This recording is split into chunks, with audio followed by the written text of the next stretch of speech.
Hello दोस्तों, आज हम आपके सामने कंपाउंड इंटरेस्ट कैलकुलेट करने की एक आसान सी ट्रिक लेकर आए हैं।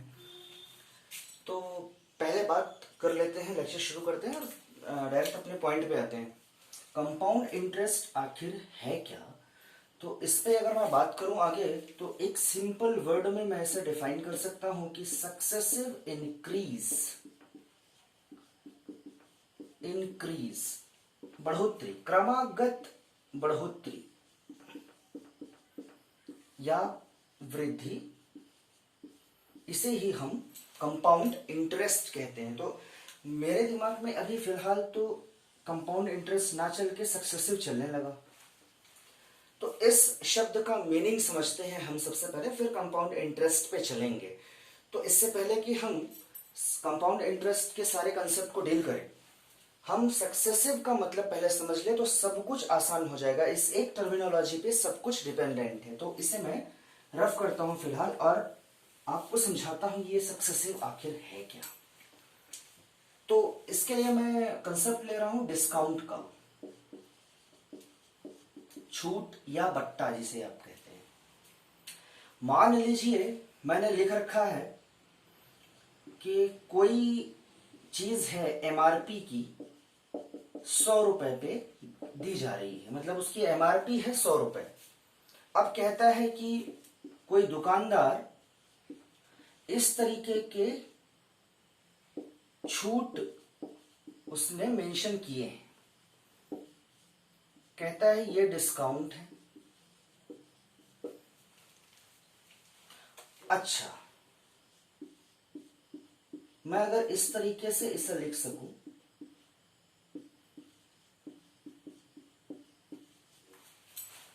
सक्सेसिव डिस्काउंट, एक डिस्काउंट लिखा मैंने और एक सक्सेसिव डिस्काउंट लिखा, मतलब दोनों के समझाता हूं। एमआरपी पे छूट दी गई है, एमआरपी है 100 रुपए।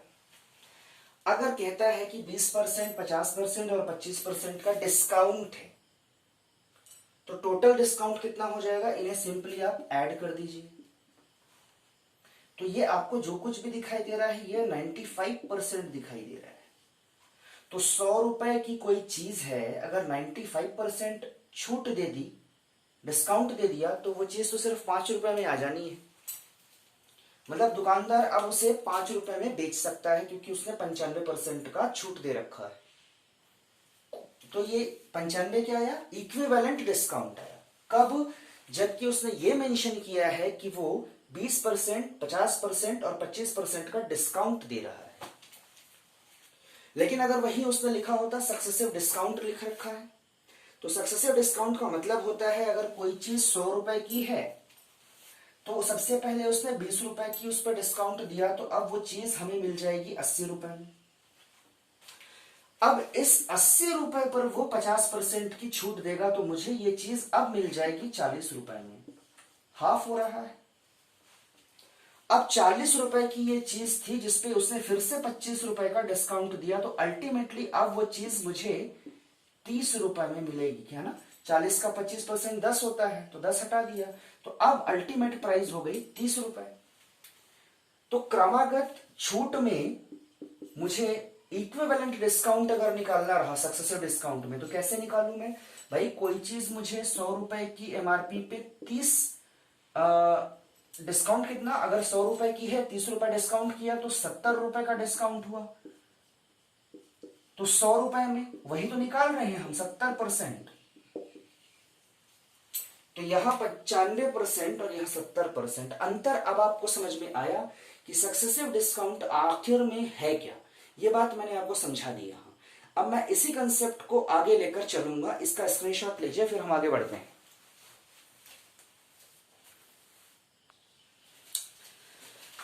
चलिए थोड़ी बात करते हैं सक्सेसिव डिस्काउंट कैलकुलेशन पे। इसे अगर आप समझ लेते हैं तो कंपाउंड इंटरेस्ट पे यही मेथड काम आएगा। भाई सरकार, अगर हमको एक सक्सेसिव डिस्काउंट का इक्विवेलेंट डिस्काउंट निकालने का एक फॉर्मूला पता है, x plus Y minus X Y by 100, लेकिन ये फॉर्मूला तब वैलिड है जब केवल 2 परसेंटेज वैल्यू दी हो। लेकिन अगर मेरे पास percentage value A B C D ऐसा डिस्काउंट अगर सक्सेसिव डिस्काउंट दिए हैं तो फिर इस फॉर्मूले को बार बार यूज करना पड़ेगा। पहले मैं ए बी के साथ इक्विवेलेंट निकालूंगा, फिर जो कुछ भी आया, मान लो पी आ गया, इस पी के साथ सी को ऑपरेट करूंगा, फिर इक्विवेलेंट निकालूंगा। मान लीजिए डी आया, इस डी के साथ मान लीजिए यहाँ पे क्यू आया, क्यू के साथ फिर डी को ऑपरेट करूंगा, तब जाके कहीं कोई हल हो पाएगा। तो ये तो बड़ा लेंथी प्रोसेस हो जाएगा, तो मैं इस मेथड को अवॉइड करता हूं। तो कैसे निकालें, तो मेथड समझे। सीधा सीधा आप इसका फ्रैक्शन निकाल के देखो तो कितना आता है। इसका इक्विवेलेंट डिस्काउंट हमारा आया था पिछले, अभी थोड़ी देर पहले हमने देखा 70 आया हुआ था। देखिए वही आंसर आना चाहिए इस मेथड से। तो मेथड क्या है, पहले तो इसका फ्रैक्शन निकालो। 20/100 मीन्स 1/5। 50%, 50/100 मतलब 1/2। 25/100 मीन्स 1/4। अब मेथड पे आइए, मैं कह रहा हूं इस 1/5 20% का असल में मतलब क्या था, 20/100। असल में 20/100 का मीनिंग क्या था, कोई चीज अगर 100 रुपए की है तो उस पर 20 रुपए का डिस्काउंट, तो वो चीज अब मुझे 80 रुपए में मिलेगी, ये मतलब था इसका। इसी तरीके से अगर मैं यहां बातचीत करूं, कोई चीज 5 रुपए की है तो डिस्काउंट उस पर 1 रुपए दे रखा है, मतलब अब वो चीज 4 रुपए की मिलेगी, 4 रुपीज की। यही इसी कॉन्सेप्ट को मैं यूज करता हूं और यहां लिखता हूं। कोई चीज 5 की है, उस पर डिस्काउंट दिया क्योंकि इसलिए माइनस 1 रुपीज का डिस्काउंट दे रखा है, ये 5 पे 1, तो अब वो चीज कितने की मिलेगी, 4 रुपए की सरकार। इसी तरीके से 2 रुपए की कोई चीज है, अगर उस पर 1 डिस्काउंट दे रखा है तो अब वो चीज आपको 1 रुपए में अवेलेबल होगी। अगर 4 रुपए की कोई चीज है सरकार, -1 रुपीज इसमें भी किया क्योंकि न्यूमरेटर में 1 है, इसलिए अब वो चीज आपको 3 रुपए में मिल जाएगी सरकार। तो मैं इसका इक्विवेलेंट डिस्काउंट निकालने के लिए, अब ये जो आपने फ्रेम किया, ये जो कुछ भी आपने निकाला, इसका यूज कैसे करना है। एक साइड वालों को आप मल्टीप्लाई कर सकते हो, जैसे 4 1 3 को आप मल्टीप्लाई कर सकते हो, 5 2 4 को आप मल्टीप्लाई कर सकते हो। लेकिन अगर आपको कैंसल आउट कराना है तो इस तरफ वाले से इस तरफ वाले को कैंसल आउट करा सकते हो, एक ही साइड वाले कैंसल आउट नहीं होते। जैसे 4 से 4 कैंसल आउट हो सकता है सरकार, मैंने कर दिया। तो अब बचा क्या आपके पास, जो कुछ बचा उसका मल्टीप्लाई कर लीजिए। कुछ और हो रहा है क्या कैंसिल, नहीं। तो यहां पे 5 2 ज़ा 10 एंड 3 1 ज़ा 3, तो कुल मिला के मेरे पास जो यहां पे डिफरेंस आया वो आया 7 का, मतलब 10 रुपए में 7 रुपीज हमको डिस्काउंट मिला। तो मैं अब समझ में आ ही गया होगा, अगर 10 में 7 रुपए का है तो 100 में, तो सरकार यही तो आया हुआ है 70%। तो आपने देखा सक्सेसिव का मतलब क्या था, यहां डिस्काउंट की बात कर रहा था। यही अगर मैं कह देता सक्सेसिव इंक्रीज तो मेथड यही होता, बस जो आंसर आता उसे हम कह देते वो कंपाउंड इंटरेस्ट है। तो बात मेरे समझ में आई होगी। अगर ये पूरा समझ में आ गया तो स्क्रीनशॉट लीजिए, फिर आगे बढ़ते हैं। सरकार ये सवाल आपके सामने मैंने लिख रखा है, इसमें कंपाउंड इंटरेस्ट आपको नहीं पता है, वही निकालना है। मैंने यहाँ पे प्रिंसिपल अमाउंट भी कंसिडर किया है कि आपको नहीं दिया है। तो दिया क्या है सरकार, टाइम दिया है, रेट दिया है और अमाउंट। अमाउंट का मतलब है आपने प्रिंसिपल में कंपाउंड इंटरेस्ट को ऐड कर रखा है, वो लास्ट अमाउंट। ठीक, तो इस प्रोसेस को समझे, ये इस एक सवाल से आपको पूरा प्रोसेस मैं समझा देता हूं। तो कंपाउंड इंटरेस्ट निकालने के लिए सबसे पहले कंसंट्रेट करेंगे आप यहां रेट में। 1/10 लिख सकता हूं इसे, जी हां सरकार 10/100 है, 1/10 लिख सकता हूं। तो आप एक बात बताइए, पहले साल की बात करूं तो कोई चीज 10 रुपए की है, उस पर 1 रुपए की छूट दी, तो अब वो चीज आएगी 9 रुपए में सरकार। मैं ठीक कह रहा हूं। दूसरे साल में भी रेट ऑफ इंटरेस्ट चेंज हुआ क्या, नहीं, तो वही है, फिर से मैंने यही काम किया। लेकिन सरकार इस बार आपको एक बात याद रखनी है कि हम डिस्काउंट की बात नहीं कर रहे हैं, हम कर रहे हैं इंक्रीज की। तो यहां पे क्योंकि हम कंपाउंड इंटरेस्ट की बात कर रहे हैं, तो यहां 10 के साथ एक इंक्रीज हो रहा है, तो यहाँ 11 होना चाहिए, यहाँ भी 11 होना चाहिए।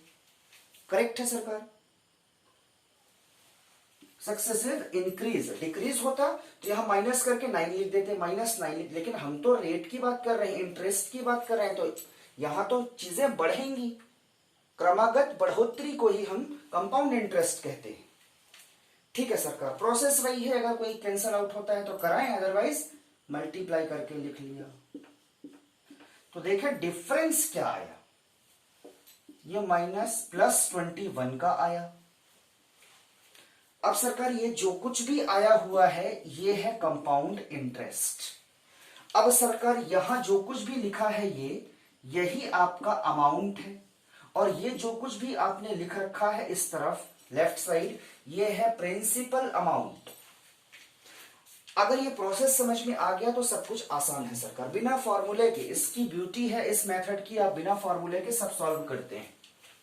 लेकिन ये चीजें रुपीज में नहीं है सरकार, ये एनालॉगस है। इसका मतलब ये जो कुछ भी आया है ये यूनिट में है। 100 यूनिट, 21 यूनिट और ये 121 यूनिट, इसको रुपीज में चेंज करना पड़ेगा। तो एक चीज आप ध्यान दें, यह भी अमाउंट है और ये भी अमाउंट है, मतलब दोनों इक्वल। तो 121 unit is nothing but 2420 rupees. So I can say 1 unit is sir 2420 by 121, it is 20 rupees. अगर मुझे एक यूनिट की वैल्यू पता है तो फिर मैं सारी वैल्यूज कैलकुलेट कर सकता हूं, सरकार। फिर मैं लिखूंगा P is nothing but 100 into 20 rupees, ये प्रिंसिपल अमाउंट। ये क्या हो जाएगा, कंपाउंड इंटरेस्ट। सरकार कंपाउंड इंटरेस्ट है आपके पास 21, so 21 into 20 rupees it will be compound interest. So whatever you have to calculate you can calculate here with this method. चलो इसका स्क्रीनशॉट लें, फिर एक अलग तरीके का सवाल लेते हैं। सरकार ये एक और सवाल हमने लिख रखा है यहाँ पे, जहां प्रिंसिपल अमाउंट आपको नहीं पता है लेकिन कंपाउंड इंटरेस्ट पता है। 6620 रेट है 10% और टाइम है 3 इयर्स का। प्रोसीजर वही है, एक बार प्रैक्टिस करके देखते हैं कि क्या हमसे ये कुछ सॉल्व हो पाया। सरकार यहाँ पे शुरुआत करने के लिए हमारे पास एक चीज तो पता होनी चाहिए, रेट की फ्रैक्शन। ध्यान तुरंत यही होना चाहिए आपका 1/10। सो अगेन फर्स्ट ईयर अगर 10 रुपीज है तो हमें +1, क्योंकि 10 पे 1 का इंक्रीज तो हम 11 लिख सकते हैं। कोई चीज 10 की है, 1 रुपए इंक्रीज हुई तो 11 में मिलेगी। 10 रुपए की अगले साल भी कोई रेट ऑफ इंटरेस्ट चेंज नहीं हुआ तो वही कहानी, तीनों सालों में वही कहानी रिपीट हो रही है, कोई दिक्कत नहीं। कोई कैंसल आउट तो हो नहीं रहे हैं, इसलिए हम सीधे सीधे मल्टीप्लाई कर लेते हैं और लिख देते हैं। यहां कहानी आएगी कितनी, तो कुल मिला के जो डिफरेंस आया वो आया 331। ये सारी चीजें किसमें है, यूनिट में है। लेकिन एक चीज मुझे और मालूम है, यहां से ये जो कुछ लिखा हुआ है ये प्रिंसिपल अमाउंट है, ये जो कुछ लिखा हुआ है ये अमाउंट है, और यहां पे जो कुछ लिखा हुआ है ये कंपाउंड इंटरेस्ट है। नाउ इफ आई से तो सरकार इनमें से क्या चीज मुझे दे रखी है, देखो तो कंपाउंड इंटरेस्ट दे रखा है। इसका मतलब 331 unit is equal to 6620 rupees. सरकार 1 यूनिट की वैल्यू यहां से अगर आप कैलकुलेट करेंगे तो it will B 20 rupees, 20 rupees. आपको होपफुली समझ में सब कुछ आ रहा होगा। अगर 1 यूनिट की वैल्यू मिल गई तो फिर तो सारा मामला ही क्लियर हो गया। तो अब ये जो प्रिंसिपल अमाउंट है ये 1000 यूनिट है, तो इसको कन्वर्ट करना है रुपीज में, 20 का मल्टीप्लाई, तो सो 20,000। अगर आपको अमाउंट निकालना है तो अमाउंट यहां दे रखा है, आपने निकाला 1331 यूनिट में है इसलिए रुपीज में चेंज करना है, तो it will be the amount. So जो कुछ भी आपको कैलकुलेट करना हो आप इस मेथड से कैलकुलेट कर सकते हैं। इसका स्क्रीनशॉट लीजिए, फिर इसी सवाल को एक दूसरे मेथड से देखेंगे जिसमें आपको सिंपल इंटरेस्ट, कंपाउंड इंटरेस्ट कुछ भी निकालना हो वो आप निकाल पाएंगे। सरकार यही सवाल है, बस हम इसको एक दूसरे मेथड से देखते हैं। उसका सिग्निफिकेंस मैं आपको आखिर में समझाता हूं, पहले इस मेथड को समझ लें। कहानी इस तरह की है कि अगर आपको प्रिंसिपल अमाउंट ऐसा कोई फ्रेम दिया हो जिसमें कंपाउंड इंटरेस्ट की बात कर रखी है उसने, तो मैं एक चीज समझ चुका हूं कि मुझे रेट से ऑपरेट कराना है। लेकिन ऐसे किसी भी सवाल में आप एक काम करिए, प्रिंसिपल अमाउंट मान लीजिए जैसे ये किसी भी फॉर्मेट में है, a बाई बी के फॉर्मेट में है, तो इस b की power time will be your principal amount. तो इस फॉर्मेट को अगर आप फॉलो करेंगे तो सब कुछ आसान हो जाएगा। तो अगर मैं यहां प्रिंसिपल अमाउंट की बात कर लूं तो ये हो जाएगा b, यहां पे 10 है सरकार, है ना। 10% को अपने फ्रैक्शन में बनाया 1/10, तो डिनोमिनेटर में जो कुछ है उसकी पावर टाइम, ऐसा मान रहे हैं क्योंकि कैलकुलेशन में आसानी हो। अब मैं प्रोसीजर पूरा समझा रहा हूं आपको। तो कुल मिला के मुझे मिला 1000। अब मेरे पास प्रिंसिपल अमाउंट इतनी यूनिट है सरकार, ये रुपीज में नहीं, यूनिट में। आखिर में से चेंज करेंगे तो एक बात तो समझ में आ गई। अब मैं थोड़ा इसे रफ कर दूं, मुझे थोड़ा स्पेस चाहिए इस पूरे सवाल को सॉल्व करने के लिए। इसका स्क्रीनशॉट लीजिए। Okay, so principal amount 1000 rupees मिल चुका है। अब मेरे पास टाइम है 3, तो मैं एक काम करता हूं, यहां पे मैं लिख लेता हूं ऐसे सरकार, ये है फर्स्ट ईयर, ये है सेकेंड ईयर और ये है थर्ड ईयर। तो थोड़ा प्रोसीजर को समझें। फर्स्ट ईयर में रेट ऑफ इंटरेस्ट कितना है 1/10, तो 1000 का 1/10 हो गया 100। सेकेंड में भी सेम आएगा जी सरकार, सेम आएगा। ये तो ठीक था, लेकिन एक बात ध्यान देने वाली है, सेकेंड ईयर में इस अमाउंट का भी तो इंटरेस्ट जुड़ेगा, इस अमाउंट का इंटरेस्ट जुड़ेगा। तो मैं इस रेट ऑफ इंटरेस्ट चेंज हो रही है क्या सेकेंड ईयर के लिए? नहीं सरकार, 1/10 ही है, तो 1/10 मल्टीप्लाई किया तो आया 10 रुपीज। 100 का 1/10 10 रुपीज। ओके सरकार, और कोई है क्या इस सेकेंड ईयर के लिए? और कुछ इससे पहले कुछ भी नहीं है। थर्ड ईयर में भी यही चीज काम आएगी सरकार। थर्ड ईयर में इस अमाउंट का भी इंटरेस्ट आएगा, इंटरेस्ट का भी, सारे इंटरेस्ट थर्ड ईयर में। इससे पहले जो भी अमाउंट है सबके इंटरेस्ट थर्ड ईयर में आएंगे। यही तो खास बात है कंपाउंड इंटरेस्ट की। तो सरकार इस अमाउंट के लिए कोई चेंज है क्या? नहीं सरकार, तो 10 रुपए ही आया। मैं अगर इसकी बात कर रहा हूं सरकार, तो इसके लिए भी 10 रुपए 100 किया 1/10%, मतलब 1/10 10% मतलब 1/10, सो 100 का 1/10 10 रुपए आया। सरकार इस अमाउंट का भी तो आना चाहिए ना 1/10, तो ये तो 1 रुपए ही आएगा सरकार। ये अगर प्रोसीजर समझ में आ गया तो सब कुछ आ गया सरकार यहां से। अब मैं कह सकता हूं, ध्यान देना इस बात को, ये 100 और ये 100 मिलाकर हुए 300 यूनिट। यही ये इन तीनों को ऐड करने पे जो कुछ आया वो SI है, सिंपल इंटरेस्ट। तो सिंपल इंटरेस्ट मेरे पास है 300 यूनिट। ओके सरकार, कोई दिक्कत नहीं। अब अगर मैंने सबको ऐड कर लिया, मींस 100 + 100 + 100 300, 10 10 10 एंड 1, तो 31। तो यहां पे मैं कंपाउंड इंटरेस्ट लिख देता हूं 331 यूनिट। आपके दिमाग में तुरंत क्लिक कर रहा होगा कि ये डिजिट आपने पिछले मेथड में देख रखी है, तो कंपाउंड इंटरेस्ट हमारा सेम आया 331। बिल्कुल सर। लेकिन अगर मैं आपसे पूछ लेता CI माइनस SI, तो आप आंसर देते सर यहां पे 31 यूनिट।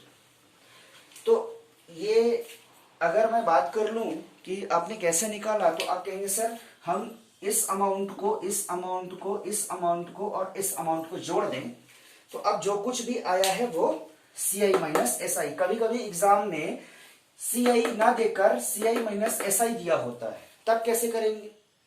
तो बिना फॉर्मूले के हम सब कुछ कैलकुलेट कर सकते हैं। जैसे CI माइनस SI की यूनिट आपने वैल्यू आपने यूनिट में निकाल ली। अब अगर इसकी वैल्यू दे रखी है, कंपेयर करो, रुपीज में आंसर निकालो, तो 1 यूनिट की वैल्यू आ जाए तो सब कुछ कैलकुलेट किया जा सकता है। जैसे इस क्वेश्चन में 6620, अब बाकी सब कुछ वही है, पुराना मेथड ही, अभी थोड़ी देर पहले हमने जो किया अब वहां से स्टार्ट। आपको CI मिल चुका है, इन दोनों का कंपैरिजन करेंगे, 20 रुपीज आएगा, फिर सारे अमाउंट आप कैलकुलेट कर पाएंगे। सो ये एक ब्यूटी है इस मेथड की कि आपको फॉर्मूला कहीं पे यूज करना नहीं पड़ता, और इस एक मेथड से कंपाउंड इंटरेस्ट के सारे सवाल सॉल्व हो सकते हैं। Thank you so much.